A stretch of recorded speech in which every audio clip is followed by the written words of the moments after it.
3, 2, 1, blast off. Well, ladies and gentlemen, welcome to another episode of the MSP Chat Podcast, your weekly visit with two talking heads talking with you about the services, strategies, and success tips you need to make it big in managed services. I am Rich Freeman, Chief Analyst at Channel Mastered, the organization responsible for this program. I am joined, as I am every week, by your other co-host, our Chief Strategist at Channel Mastered, Eric Simpson. Eric, how you doing? I'm doing pretty good, Rich. I gotta say, I'm 90% done with my holiday shopping, so that's really great. I'm ahead of the game, more ahead of the game than I usually am at this time every year. How about you? I'm right there with you, actually. I am way ahead of where I normally am at this point. Now, the ones that I have put off until now are the hardest ones to kind of figure out, but I've got the weekend certainly to do this, and I'm feeling, which is good because this was a shorter shopping season than we're used to. It certainly was, but all indicators that I've been tracking indicate that it will be one of the largest shopping seasons ever, even though it's short. Okay, well, we are both contributing to that, as I'm sure many are in our audience. And let's dive into our story of the week, Eric, shall we? And it's precipitated a little bit by some news out there this week from Google. Earlier this week, as we record this, Google rolled out Gemini 2.0, the new version of its large language model, which has actually multiple features and functions in it specifically directed at agentic AI. Now, in September, Salesforce made a huge splash introducing Agentforce, their agentic AI technology. At its Ignite conference, Microsoft spoke a great deal about agentic AI. Pretty much anyone who is anyone in the world of cloud computing and AI has an agentic AI strategy. And it kind of gets me to wondering what any of that means for the MSPs in our audience. Now, first of all, let's just define what agentic AI is in relation to the AI we're a little bit more familiar with right now. And I'm really oversimplifying and kind of dumbing it down. But in relation to traditional AI and generative AI, the thing that is most distinctive about agentic AI is that it has the ability to autonomously connect with other applications, other services, other agents, and do things on your behalf for you without your supervision, without your assistance, and without requiring nearly as much specific training and training model data as a typical generative AI application requires. We are already seeing companies do agentic AI, or certainly technology that looks a lot like agentic AI. And I'm thinking in particular of the two most familiar names would be Intercom and Zendesk, both of which are selling what they're calling automated resolutions. These are customer service department software makers, and they are selling the ability for a company that has a customer service call center to answer, diagnose, and completely resolve a customer service issue for an end user without any human intervention. And depending on the company and the model, the buyer of that service will pay anywhere from typically $1 to $2 per automated resolution. And by the way, Eric, they pay nothing for resolutions that are not completed. If the software is just out there and it's not doing anything for customers, or if it attempts to resolve a problem and fails, there is no charge to the end user. But obviously, there isn't a ton of difference. There is some critical difference, but not a ton of difference between a customer service center and a help desk, right? And so we've got to start thinking a little bit, what does agentic ultimately start to mean for MSPs? And this gets us into an interesting area. Now, we had Nadir Merchant on the show as our interview guest in the previous episode, or episode 54 of the show. We asked him, how do you define agentic AI? What do you think about it? I had an opportunity since then, Eric, to interview Gurway Todd, the CEO of PIA, and ask him, how much autonomy do you foresee building into your AI software for MSPs? And Nadir said, Gurway, everyone I've spoken to, with the prominent exception of Atera and Gil Peckelman, their CEO, pretty much everyone out there is extremely reluctant and not even really considering at this point allowing their RMM PSA software to do a whole lot without a technician at least being aware of it, looking over the AI's shoulders, approving of the work before it gets done, et cetera. But that capability is coming. I have an article about this whole topic coming to Channelholic, my blog, www.channelholic.news. And for that article, I interviewed an analyst from Forrester named Leslie Joseph. And he said, look, IT management is ground zero for agentic AI. Like, that's kind of where it's going to take off, basically, because that's the kind of work these agents can, at least in some cases, can potentially do. And so what I am wondering about, and I don't have the answers to this question, Eric, but how long can MSPs, should MSPs resist this idea of allowing the software to be more and more autonomous, to do more and more, at least of the level 1 kinds of tasks that help desk personnel do? Again, a lot of anxiety, a lot of resistance to that now. I am not predicting that will have evaporated by a year from now. But I do think we're going to get to the point where that ability is out there, and it's out there in software that's available to MSPs. And there are going to be early adopters and late adopters. And the early adopters, assuming nothing goes disastrously wrong with respect to hallucinations and so on, could ultimately have a competitive advantage. And so how early do you get in? How early is too early? How late is too late? And what does it mean longer term for an MSP if instead of essentially being an outsourced provider of IT labor that leans heavily on technology, they start to become an outsourced provider of IT management technology that uses IT labor here and there to round out certain things, roll trucks, deal with the especially complex problems that agentic AI still can't deal with. Very different business model, very different staffing model, very different service delivery and service offering model.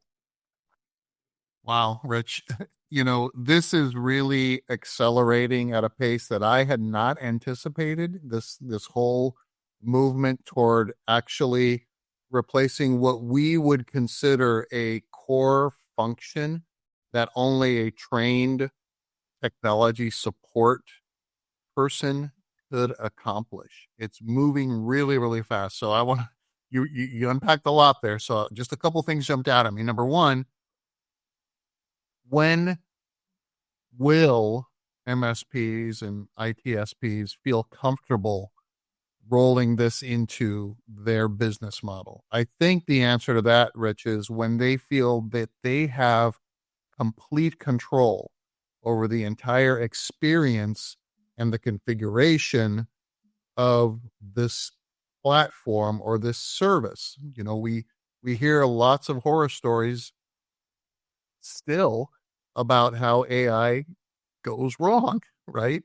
Creating things, saying things. I mean, if you search on the internet enough, you will find horror stories that will shock you about what AI is telling kids to do, right? When they're being asked questions. So I think the answer is when MSPs who are, risk averse and own the responsibility and the risk of making sure that things are done right, that their clients are treated correctly, that they have a delightful experience for their clients. I think when they feel like they have complete control over the end-to-end workflow and outcome of those interactions is when we'll start to see more rapid adoption. I don't think that we're there yet.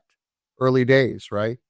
By the by, Rich, I had the opportunity to test an upcoming solution. It's not out yet, so I can't reveal a lot about it, but it was exactly what you were talking about. It wasn't yet built for IT providers or technologists, but it was built for folks that are booking appointments for other professional services. Think medical appointments, doctor's offices, accounting firms, and things like that. It was an audio AI where I tested and called in to book an appointment, and I almost couldn't tell it was not a real person. If I wasn't looking for it, I probably would have thought I was interacting with a real person. I tried to throw it off, Rich. I asked if it could, would take, XYZ insurance. It had a really, expected response, and it worked through. I tried to throw it off, and it did a good enough job for me to think, holy cow, in less than a year's time, this is what we are going to be using instead of like automated calendar links and things like that. We'll actually be able to pick up a phone, book an appointment, have a follow-on process sent, email, text message confirming and informing us of what we need to bring to these appointments. So it's not a far leap from that for me to believe that we can take the most noisy level 1 tickets that we have. Think, even, this is probably, older than what we have automation to do now, where we have users, the ability to allow users to change their own passwords and things like that. But there were a time when that was extra fees for licenses and things like that to allow that functionality before users need to change their password. They'd have to interact with someone on the other end, or, fixing printing issues. I can foresee a time when someone will call in and think they're talking to a technician that will actually walk them through some of these simple resolutions that don't take escalation or level 2 and things like that.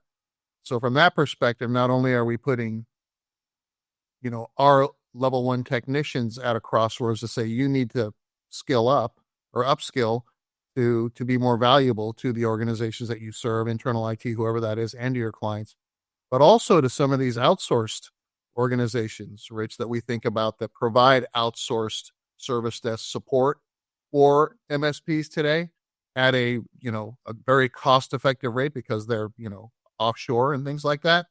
I could see there being a competitive scenario play out that way as well.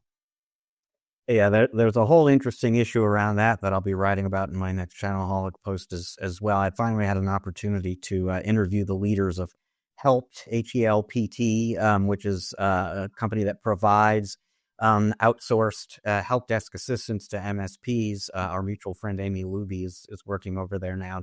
I mean, their whole strategy is built around the idea that they're, for the foreseeable future, and we're not talking like 3 to 5 years, but for a long time, there will be a contingent of end users out there that really do want and or need to interact with a human, and they want to be the humans to serve that need for MSPs. A couple of other quick thoughts. So first of all, one of the first things you said is just this AI technology in general, agentic AI, it's moving fast and just faster than, you or anyone else anticipated. And I'll just say earlier today, in conjunction with this post I'm working on, I interviewed Wes McDonald, who has been on the podcast with us before. He runs a company called GoWest.ai, and it's a consultancy 100% dedicated to helping MSPs and vendors embrace and roll out AI-based services. And so he is immersed in this world. And he made it very clear to me at multiple points in this interview that he was willing to say you're not going to see, serious adoption of real, truly agentic AI in the first 6 months of 2025. And beyond that, all bets are off. His hunch is that it's going to be longer than that, but he's not going out on a limb to make those kind of predictions because the technology is moving so quickly right now. And then the other thing that occurred to me as you were speaking there is I made a very sort of prominent reference earlier on to Atera. Atera was one of the first RMM PSA software makers to introduce a generative AI copilot, a customer-facing copilot, basically, that could, diagnose, triage tickets, diagnose what's going on, provide information to a technician about how to resolve it, help the technician do that with a lot less work and fewer clicks. But just within the past 2-3 months or so, they have introduced what they're calling an autopilot, which is, as I understand it, an autonomous, essentially agent that in the case of some of those noisy tickets you were talking about, Eric, is just handling the whole thing start to finish. I have not spoken to them since that moved out of testing, and as far as I can tell, went into production, general availability. But New Year's resolution, I want to check in with them, and I want to see how much control does the MSP have over that experience, as you were talking about? How willing are MSPs to adopt the technology, and what kind of results are they seeing so far? So stay tuned, folks. At some point, maybe in January or February, we'll revisit this. Yeah, you know what, Rich? For the sci-fi nerds out there in the audience, I've got just a thought. We talk about AI, the way Hollywood would take it and make it this huge big bad. Think Terminator 2 and Judgment Day and all this other stuff. But if as we were talking about this, I was reminded by one of probably the earliest science fiction movies that I ever watched when I was a little tyke. It was black and white. It was on one of those Saturday morning, sci-fi, um, you know, shows we used to watch as kids, and it was called Colossus, the Forbin Project, and it was about you remember that? So I'm aging you too, Rich. And remember, it was the United States, and I think it was Russia or whoever was the opponent or whatever back in those days, or in the movie script anyway. They had turned over the defense of each country to computers, and basically computers decided that man was the worst thing on the planet, and decided to take us all out. But that was kind of the earliest, I think, memory that I have of science and almost like this AI thing like going wrong. And I'm sure that influenced James Cameron's thought, since he was writing Terminator and these other movies as well. Yeah, well, I remember that movie too. It's actually in color. You probably watched it on a black and white TV, but yeah, and it's a classic sort of alignment problem issue in AI there, where the intention obviously is to automate Cold War readiness and response and so on. And then, yeah, like you said, the Soviet Union had a computer system, the United States had a computer system, and eventually they realized they had a common foe, which was us. And they integrated themselves, and then started running everything supposedly for our benefit. Yeah, I wonder. I'll look later to see if that movie is available online somewhere, because it comes up fairly regularly in these AI conversations, and I would love to rewatch it now and see how sort of prescient it is, or at least how disturbing it is.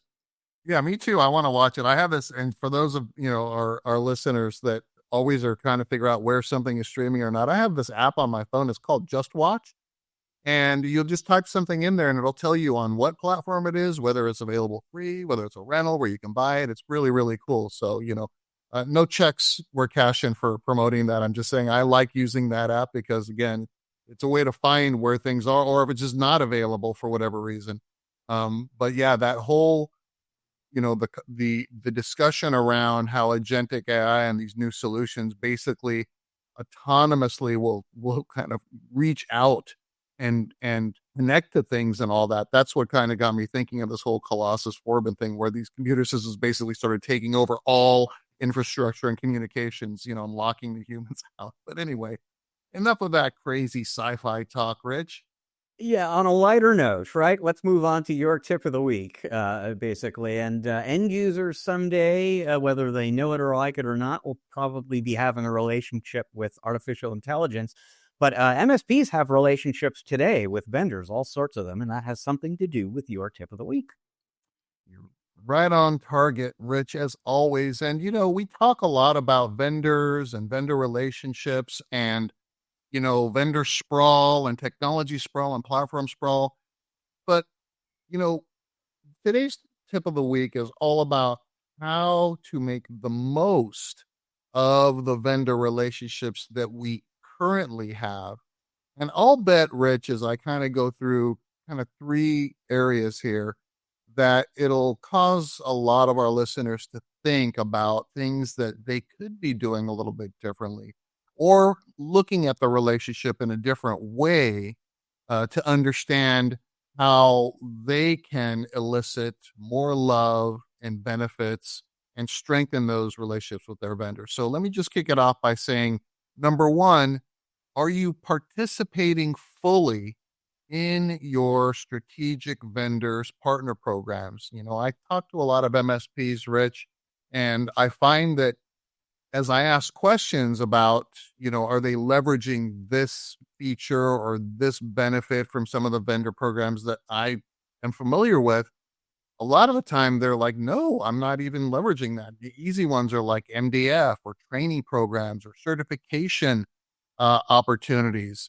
and co-marketing discounts. Like, how are they leveraging this? We talked a few shows ago, Rich, about thinking about some of these vendor programs being almost like loyalty programs, right? So understand what is in your vendor's loyalty programs for you and identify areas where you are not taking full advantage of it. So that's number one. Well, how do you find out about these things? That's tip kind of number two here is scheduling regular check-ins with your vendor. So how do you become that go-to partner, Rich? Thinking, to yourself, that allows vendors to think of you, be top of mind when things like potential leads come over and they want their channel only. So they're going to distribute those leads to their partners. How do you position yourself and become visible as that go-to partner that allows vendors to build a great relationship, you with them, they with you, so that you get some of that along with other benefits, So these are regular check-ins. Can we schedule? Maybe it's not a monthly check-in. Maybe with some of your really critical vendor relationships, you might have a 30-minute monthly check-in, Rich, but maybe it's a quarterly kind of motion or every couple of months. But just make it consistent so that you can, identify mutual opportunities for growth, maybe develop mutual goals together, and maybe some measuring performance on both sides, being candid about, what you'd like to see or the other way around. And, some of these conversations ultimately lead to positions inside of advisory programs or councils and things like that vendors really value, right, Rich? Now, the third one's a little bit different. It's remaining vendor agnostic when necessary. So what I mean by that is sometimes, and we've had this conversation on the show before too, Rich, there's this conversation that says, well, should I always go with a custom built stack of solutions with multiple vendors because I want best of breed stuff and I don't want to over rely on one vendor for multiple things, kind of that single point of failure concept. I think that there's room in today's modern MSP stack for a little bit of both, right? You need to make sure that you don't have too many of your eggs in one basket, but you also want to have the solutions that some of your clients need and require that may be more costly, that you may have to source from specialists in those particular categories of solution, if that makes sense, Rich. So, just kind of thinking about how we're going to improve our organization's growth and increase efficiencies and maybe reduce some of the noise and sprawl. These are kind of three areas that I thought would be helpful for our listeners to think about as they begin strat planning for 2025. And I'll just add one thing, and this is a topic we've discussed on the show earlier in the year, which is just that we know from a variety of surveys and reports and statistics that MSPs, really channel partners more broadly, are looking to consolidate vendor relationships. They want to have fewer vendor relationships. Vendors are aware of this, and it's happening precisely as more and more vendors want to recruit more and more MSPs. And so it shifts the leverage in that relationship a little bit in the direction of the MSP. I don't want to exaggerate how much, but the vendors need you as an MSP a little bit more maybe than they used to before. And so what that means is, by all means, understand what resources are available to you in the partner program, the loyalty program, as you were saying, Eric, and have a regular dialogue with the vendors, particularly that you're closest to as well. But if there's something that you would really like to have access to in a partner program, or if you've just really never been offered the opportunity to have a regular dialogue with a vendor before, this is a better than usual time in the history of the channel for you to go to that vendor and basically say, look, this is what I want. And if you want me to be more committed to you and helping you drive business, what are you going to do for me? And see what happens. They will be more willing to talk than maybe they have been in the past. Yeah, it certainly works both ways, right? So I think you're right, Rich. I think today MSPs have a lot more leverage than they have historically because, candidly, there's so many more vendors vying for their attention and wallet share. All right, folks, Eric and I are going to take a quick break right now. When we come back on the other side, we will be joined by Brad Gross. He is an attorney. He specifically works with MSPs. We've known him for a long time. And as we are approaching New Year's here, it's that New Year's resolution time of year. We are going to speak with Brad about some New Year's resolutions that every MSP out there in our audience should be making. I'm sure this is going to be a very useful and interesting conversation, and it will begin in just moments when we come back from this break. Stick around.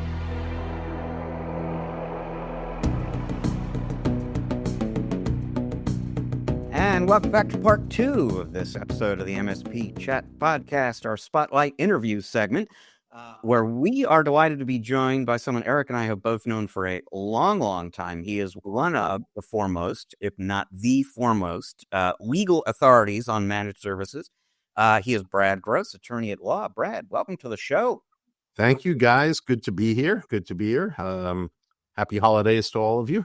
Looking forward to talking about some New Year's resolutions here today. Huh? Absolutely. And we'll get into that in just a second. But first, for folks who do not know you as well as Eric and I do, tell them a little bit about who you are and what you do. Sure. So who I am. I'm the guy who started programming on that TRS-80 right back here, back in 1979. That's how I started. What I do now is my firm represents MSPs and service providers across the country. We've done so for about 24 years. We have counseled thousands and thousands of them. So we get to see a lot of the realities and a lot of the issues that arise on a day-to-day basis. And that's what I want to talk about today with you guys. We're going to talk about what has occurred and how we're going to avoid them in 2025.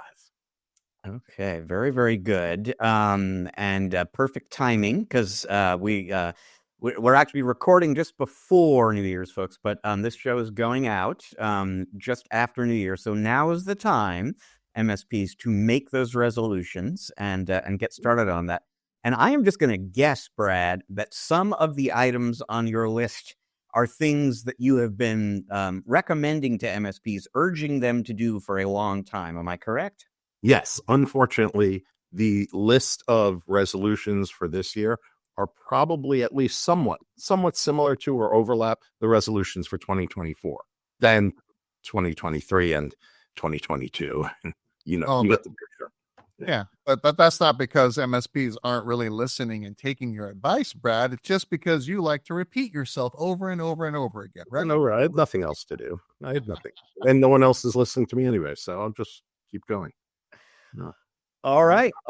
So it sounds like it's going to be an oldie but a goodie, but give us a New Year's resolution for MSPs, legal New Year's resolution, number 1. Legal, number 1. So I should say that I did whiteboard these out in a very, very sophisticated whiteboard manner. Here's my whiteboard. I was going to write it out as I said it, and I realized that would be a total disaster. So I'm just going to go through them with you. The first, and perhaps the most obvious coming from an MSP attorney, is contracts. Now, here's the resolution that you should be making if you're an MSP. We're going to get a contract. We're going to stop relying on a purchase order or an invoice or a couple of terms that we've pulled in from the ChatGPT and threw it on an invoice and said, this protects us, right? We're going to stop doing that. You're going to get contracts. And if you have them, then you're going to look to update them because a lot has changed. And I'm not even going to talk about legal statutory changes. Let's put that aside because candidly, there's not a lot of statutory change that occurred between last year and this year. But you know what there is? There's a lot of reality. a lot of the realities of the industry change from year to year to year. Sometimes they are compliance related, security related. Sometimes they are logistics. 2 or 3 years ago, if we were talking about Microsoft NCE, right, we'd say, what was that? Now it's a big thing. What does your contract have to say about that? Was that reality updated in what you're doing? Right? So the realities of the industry need to be addressed. So if you don't have a contract, get one. If you have one, it's time to update it. You know what I love about that, Brad? I'll just jump right in. It's the reality is that not only does this help protect you and your clients, it helps avoid risk and things like that, but it also adds value to your organization, right? The valuation of your organization in today's M&A reality, using your term, is that having an agreement or a contract, it adds value. Having a longer term agreement or contract adds much more value, right? And I think I'll tag in addition and say, you probably have clients out there that are on an old agreement or contract, right? So think about that, right? They're probably on some legacy agreement or contract. Maybe it's a handshake, like to your point, Brad. Like, yeah, handshakes are no good, right? We trust each other. So, think about how to address that and how much risk you're putting yourself and your clients under by not protecting both of you, and the impact of your company valuation. Yeah, I'll tell you. So I'm going to add to your addition. First, I think that contracts also add a level of credibility to your company. Okay, it's far more credible. You appear far more credible when you offer a contract that looks like it was written properly, looks like it was written by somebody who understands the industry, as opposed to something that is loosey-goosey and not so wonderful. And then, well, if they can't spend money on the contract, are they really spending time on the services and what I need?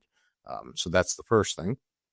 The second thing is that you do see a lot of MSPs operating under legacy contracts, and they don't want to update them because, at least sometimes, it's because they think that the relationship with that client is stable.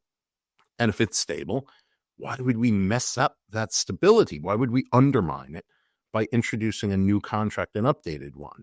And the answer that I give whenever I hear that is, well, it's because we're all friends until we're not, right? Until we're not. Your relationship is stable right now. Maybe it's because nothing has challenged the stability. But should something challenge it, at that point, we're not buddies that we've been working with together for 10 years. No, now I'm your customer and you're my MSP. And what are you going to do for me? So I would not rest on the fact that you have these long-term relationships so we won't upset the apple cart. That apple cart needs to be updated with some new wheels and so forth. Quick question for you before we move on to resolution number 2. So if you've got a contract, now is the time to go take a look at it, update it for new realities. Is that exercise something that ideally an MSP is doing once a year or even more often, maybe? No, I'll tell you this. If your MSA is written correctly, okay, from the start, it probably doesn't have to be updated more than once every 2 to 3 years.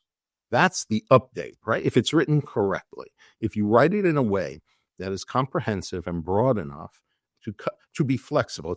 Think of it like a stick. You want it to be flexible so it bends. You don't want it just to break at the first thing that happens or the first thing that doesn't fit squarely within the content of the agreement. Like I said, the law related to MSPs doesn't change that often. So if you're updating your MSA, I mean the text of that MSA, a few times a year, then it means either your MSA was written incorrectly to begin with, or you are simply not addressing all the realities of the industry. And as you discover them, you're adding to them, which means you're not thinking it through from the beginning. 2 to 3 years for an update.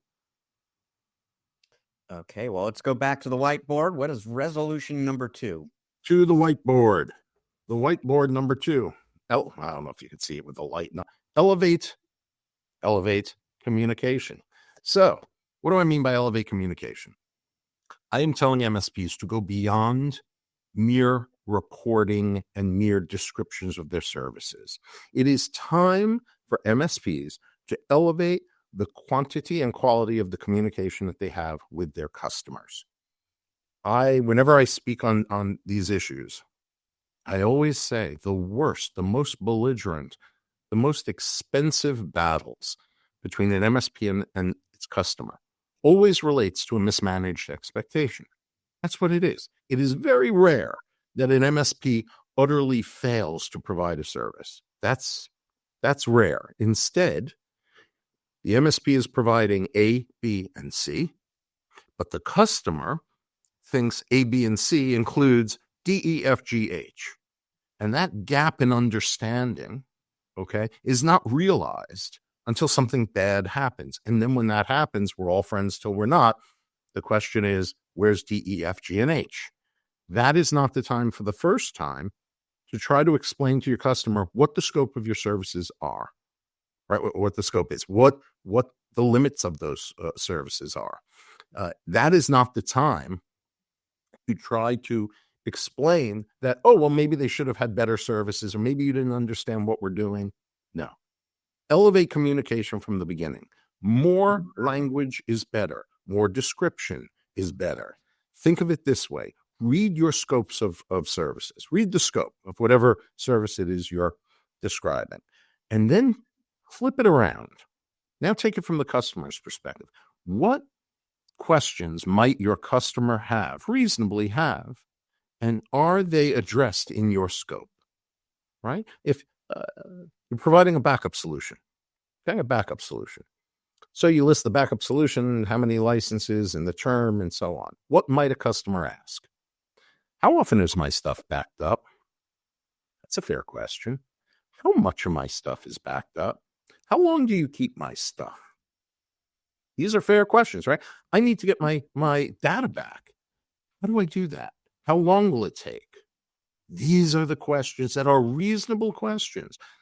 But the problem is, if you don't communicate this type of information and you don't elevate your level of communication at the outset, those questions become issues which foster disputes, which result in attorneys. So we're trying to avoid that. Elevate communication.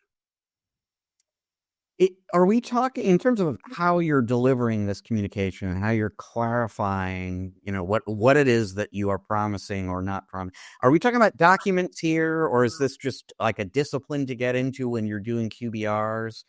I think it's both.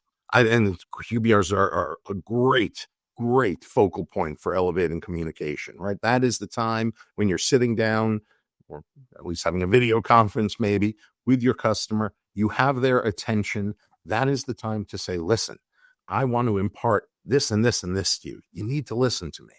Okay? Elevate it. Don't just assume the customer understands. Don't just assume that they understand what you are saying. You go to somebody and you say, listen, you have endpoint protection. I'd recommend an XDR with a multi-factor authentication built in. Your customer is going to sit there and go, well, sounds good. They don't know what that means, right? Or they might say, I don't need all that. That's very fancy. How much is it? No, I don't need it. They don't even know what they've rejected. So the point is, at QBRs and in your scopes and documents at all stages, I would like to see MSPs elevate their levels of communication. You know what I love best about that New Year's resolution, Brad? Mm-hmm. Is it forces the MSP to think about every communication that they have with the client, right? So this to me goes beyond conversation. It goes beyond an agreement or a SAL that's signed or an MSA.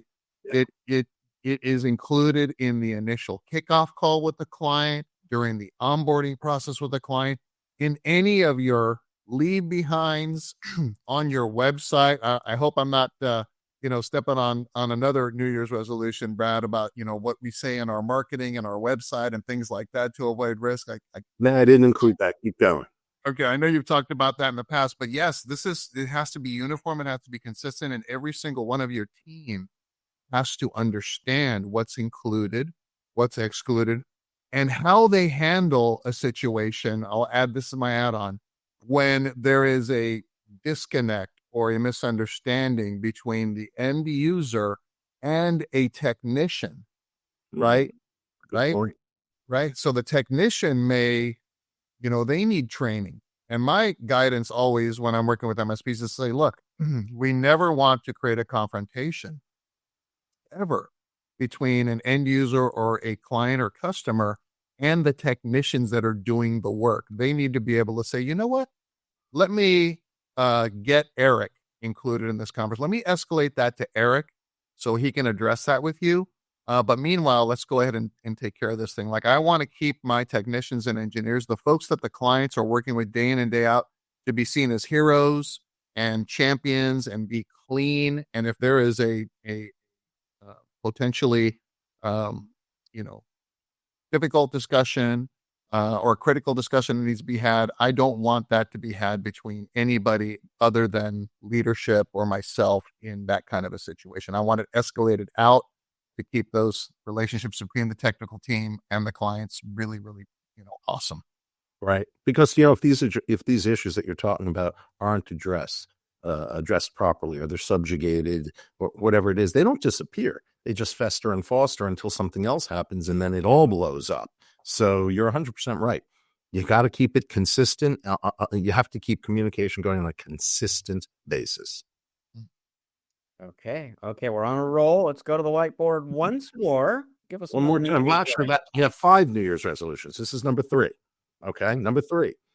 Offer new solutions. So what am I talking about? It is time for MSPs to offer and implement solutions that they thought, or they may have thought, were out of reach. What am I talking about? In particular, greater security solutions, greater compliance solutions. Historically, MSPs have stayed away from these types of areas because they think they're a hotbed of litigation. They think, oh, it's too complicated. Compliance as a solution? Oh, forget it. Or, I'll provide a malware solution, but I'm not getting into the pen testing area or anything like that. Why not? Why not? And the answer is always the same: liability. That's why you have contracts. Remember resolution number 1? That's why we have contracts. You are a creature of contract, MSP. If you're listening, you're a creature of contract. By contract, you can allocate responsibilities, you can limit your liabilities, and there are amazing solutions out there now. Amazing. For compliance as a service, right? For pen testing and vulnerability scanning and all kinds of things. You're leaving money on the table because you're scared. You're using fear as a business solution, as a business process, and it's not a good way to go. Don't be paralyzed by fear of the more complex or the more hotbed type solutions. You're going to have contracts in place. You're going to offer great solutions from wonderful providers. It is time for you to move past the days of, we just do RMM and BDR and, we'll do add, move, and installs and things like that. Move past it. You're leaving money on the table. Move into areas that you thought were out of reach. It's really interesting because the last post to my blog that will have gone out in 2024, by the time people are enjoying this episode, it'll be out there in the world, but it will discuss this compliance issue in particular. And there are a bunch of reasons why. You're exactly right. MSPs are terrified about compliance, and there are a bunch of reasons for that. Some of which are outside the scope of what we're talking about here, just in terms of the amount of time and effort that has to be invested to understand the regulations and the money you've got to spend to hire people who can do that kind of work. But one of the things I always hear is, if I get anything wrong, they're going to sue the living daylights out of me. And I love that you're just taking that concern of, if you have an attorney, that doesn't have to be a barrier that keeps you out. That's what it says. Yeah, and I'll tag in and say, holy cow, by you not moving in that direction, that just opens up the opportunity for all of your competitors come knocking on the door and get an appointment with your client that you've had for 10 years. You've been to their New Year's Eve celebrations, right? You've done their, you've congratulated them on their business success, and they've done the same for you. But at the end of the day, if I'm coming in in a competitive fashion, the first couple of questions I'm going to ask of that client is, what's your cyber liability insurance say that you have to comply to? Are you in compliance? What else are you out of compliance with? Do you have an MSP? Oh, how are they doing all this stuff? I'm looking for the opportunities to drive a wedge and create distinction and put some fear in that client. What's the worst thing that could happen if you had a breach? Right? I mean, heck, Right. I've done this for a little bit, right? So, and these are the things that open up the doubt in a good client or customer's mind, because not only are you leaving money on the table, you're opening up yourself to churn out those clients, because that's what the best in class MSPs are doing today. They're leading with these cybersecurity and compliance conversations, like you said. Correct. That's exactly what they're doing. They're leading with it because they're taking the time, to look into what the solutions are. Just 5, 6, 7 years ago, a lot of the solutions that are here today didn't exist. I mean, the third-party solution providers, there are wonderful options. You're leaving money on the table if you're scared of liability. That's the bottom line. If liability is stopping you, well, then you're leaving money on the table and you have to have a New Year's resolution to get over it through counsel and proper solutions.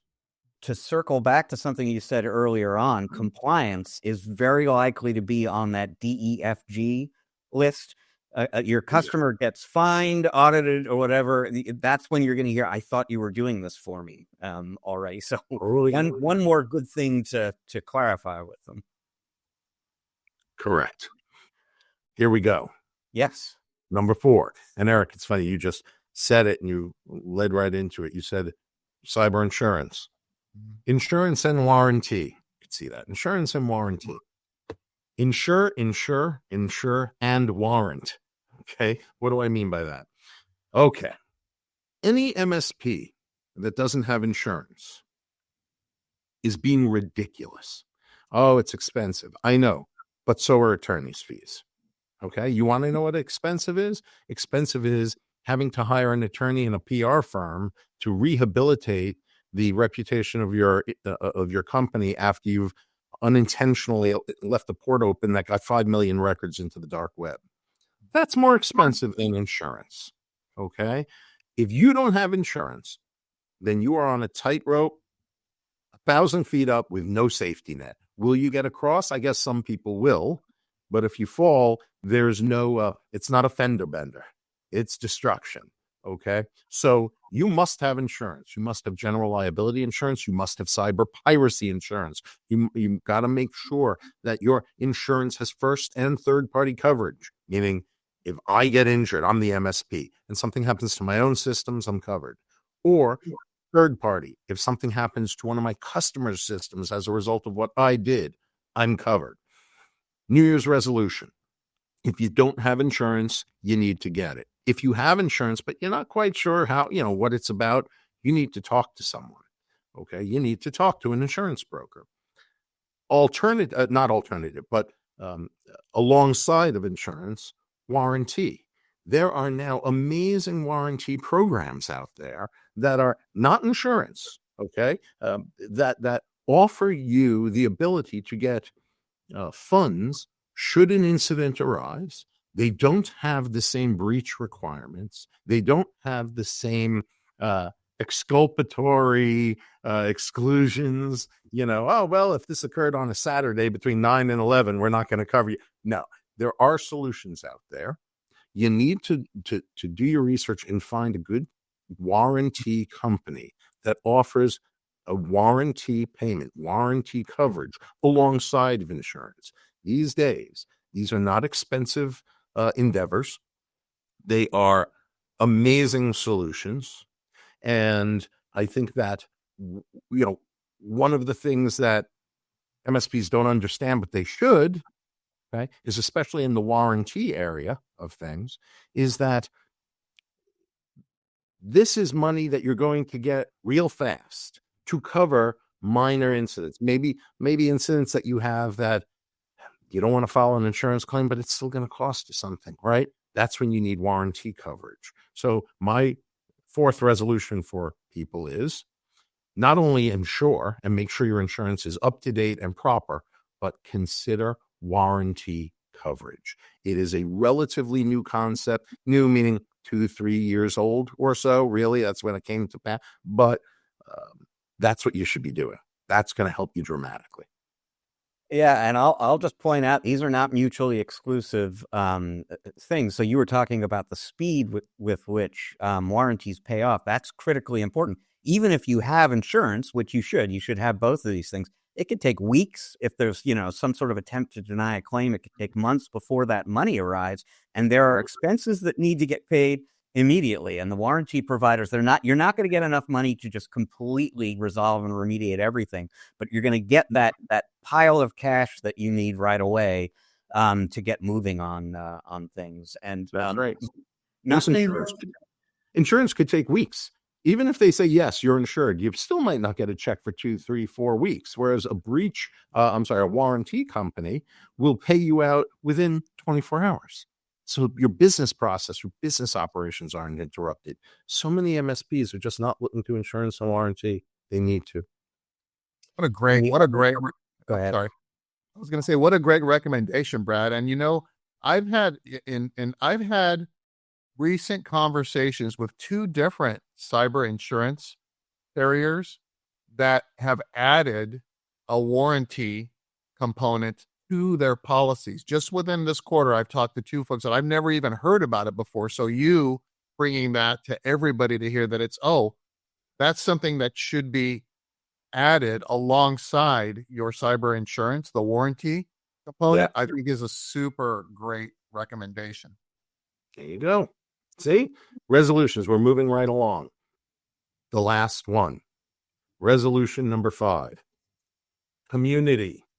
I even circled it here. This is as artistic as I get, by the way. Community. Look, the MSP industry is comprised of an incredible community. There are LinkedIn groups, there are Facebook groups, there are peer groups, there are industry consortiums. There are so many different avenues that provide information and advice and help. There is absolutely no reason for an MSP to think, I'm having this problem. I don't know. Maybe nobody else is like this. Nobody else is having this problem. There are so many people in the community and they all want to help. Reach out to the community as a resolution. Get involved. Get involved with peer groups. Get involved with LinkedIn groups and Facebook groups. There are plenty of them. Get involved. Ask questions. There are thousands of MSPs, and I've seen it, okay, because I'm part of some of those. I'm part of some of those peer groups and so on. They're ready to give you information. It's like having Google, but only people who have your best interests at heart and have gone through the experience and not just pulling random thoughts and putting them together. Yeah, as a resolution, get involved in the community. And what you're going to find is not only will you benefit from the information that you learn, you're going to be able to help others because they're going to ask you, no matter where you are in the chronology of your business, there's someone that's before you, right? There's someone that hasn't gone as far as you have yet, and you can help that person. And I really encourage community involvement. This is an incredible community. You need to rely on it as a resolution. Get involved. Get involved with peer groups, groups online, and use the information that's out there for you. I love it. And there are a lot of really, really good reasons to get involved in community. But I mean, to tie it to the legal theme here, I mean, you don't know what you don't know. The things that you should talk to a lawyer about, but have not spoken to a lawyer about, just stuff you don't know. But there are people in your community who do. They've made the mistakes that you're at risk of making, and so on. So when you're not trying to figure everything out on your own, when you have access to peers who can, answer a question, warn you about a potential, liability, that risk that you're taking, you're just going to avoid a lot of potentially expensive mistakes. Yeah. And what's amazing about the community is that there's no other service industry that has a community like this, right? There's no physician community where they can say, listen, I think this might be a gallbladder problem or this or that. What do you think, guys? Oh, well, did you check this? Did you check that? That doesn't exist for doctors. It doesn't exist for lawyers or accountants. But MSPs can say, I have a client that's experiencing this. I'm thinking about that solution or this solution. What have you guys heard and what have you tried? You'll get a dozen answers inside of 10 minutes. Now, some of them are a little wacky. I get it, but you got to filter them. The point is, we have an amazing community that's unlike any other service industry. Resolution, rely on it. Yeah, it's a great resolution. And, there's, associations, there's online communities, there's live events. There's, one thing that I would caution folks to shy away from are just like some of those platforms you got to, kind of stay away from, like the Reddit and stuff like that. Like you want to join a real community, right? A real community where we as MSPs come together. Me as a recovering MSP, I do participate in these online forums and communities as well, but you will never see me on Reddit posting anything because Reddit is just a board to complain about things. That's really So, it's very rare that you see Reddit. I love this. So did I. And then the thread ends. No. That's not working. So yeah, the folks that are invested in giving back are part of these communities and associations, and you'll be able to determine who they are because they are where your peers are. For sure.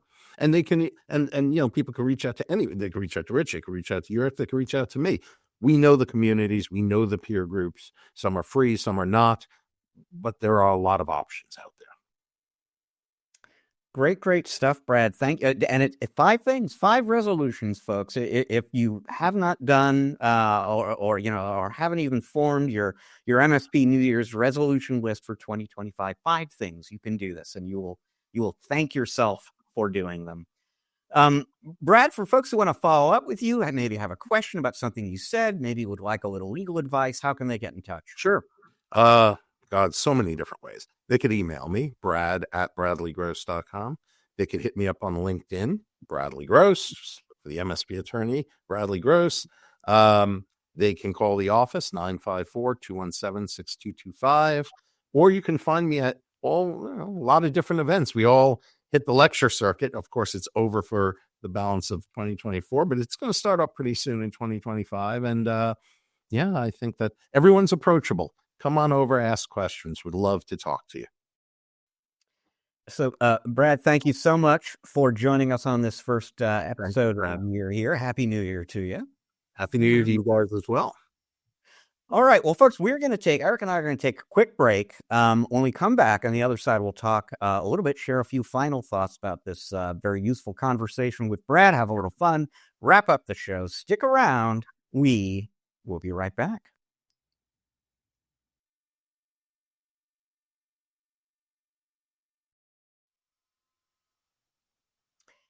And welcome back to part 3 of this episode of the MSP Chat Podcast. Once again, big thanks to Brad for joining us during this busy holiday season and for sharing all this wisdom with folks in our audience. I hope they take it to heart. And I, there was a lot for us to kind of chew over there, but one of the things that really struck me, Erick, is 5 resolutions suggested, and a bunch of them, maybe all of them, were not only good legal advice, but just good advice for MSPs in general, right? I mean, he was talking about the clarity and completeness of your communications. That's great legal advice. It's also good marketing advice. He was talking about compliance and not letting the legal fears keep you out of that market. That is great business advice for MSP. Participating communities, there are legal reasons in terms of things you can learn by participating in communities. But, that aside, it's just a smart thing for everyone to do. So these were great resolutions coming to us from an experienced attorney, but just kind of great resolutions for partners in general. Yeah. And even beyond MSPs, right? I mean, it's great. I guess the only resolution that is, probably, narrowly available primarily for MSPs is the community opportunity, right? Because as Brad mentioned, Rich, I mean, you and I have participated in many, many communities and associations, and we continue to do so today. And it is one of my favorite aspects of the industry that we are in. It's this unique, sense of even, competitors coming together and sharing for mutual benefit and partnering together and providing advice and assistance. I mean, I've never experienced that, outside of my lengthy career. I'm aging myself here in the IT industry. But, other than that, I mean, every one of those just, hammered home great, just business advice and resolutions that every business owner should be thinking about. Totally with you, actually, about community. It's very easy to take for granted. And, Brad said you're not going to see a community of doctors. But I was thinking to myself, what about a community of attorneys, right? I mean, I'm sure he would love to enjoy that the benefits of having a community participate in the way folks in our world, like I said, kind of take for granted. Well, folks, that leaves us with time for just one last thing. And Eric, did you know, we all know probably more than we would like to, all about Microsoft Excel. Did you know there is such a thing as the Microsoft Excel World Championship? I had no idea, Rich, until, you surfaced this as our, one more thing segment today. So yeah, interested to hear all about it. Yeah, well, this is totally new to me as well. I kind of stumbled across this online recently. The Microsoft Excel World Championship took place recently in Las Vegas. We have a winner. We have a champion for 2024, Eric. His name is Michael Jarman. He is a financial modeling director from Canada. Obviously spends a lot of time in Excel. He defeated 11 other finalists in a final challenge that had a World of Warcraft theme to it. Apparently, the finalists each had to track the experience points, earned gold, and other stats of a team of orcs in a simulated campaign. I'm guessing this was happening rapidly, and you got to track all this in real time. Michael Jarman is our winner. As a result, he took home $5,000, which may or may not cover the cost of his trip to Las Vegas. I don't know. He also got a big wrestling style championship belt and the pride that comes, Eric, with having defeated 3-time world champion Andrew the Annihilator Nagai of Australia. Well, some bragging rights there for sure, Rich. It would be interesting to figure out, like, what does that look like? I happened to read this morning separately about the youngest world chess champion awarded, an 18-year-old young man.